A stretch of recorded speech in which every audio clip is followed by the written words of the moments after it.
Turkish jets engaged in electronic jamming operations against Israel over Syria.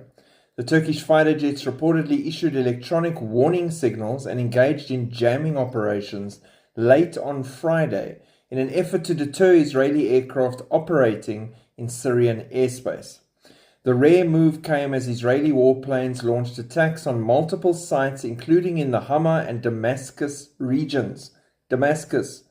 Drawing renewed scrutiny over the ongoing violations of Syrian sovereignty. Turkish fighter jets issued the signals and tried to jam Israeli aircraft during Tel Aviv's bombing campaign in Syria, Arab News. The Netanyahu government has already been strongly warning Turkey against getting more deeply involved in Syria, but clearly Jolani and his HTS rulers have found their biggest backer in Erdogan.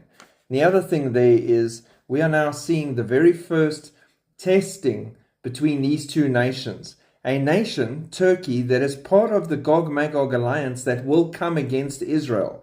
This is them feeling each other out before that war even happens. And we're seeing it take place in front of our eyes. Shalom.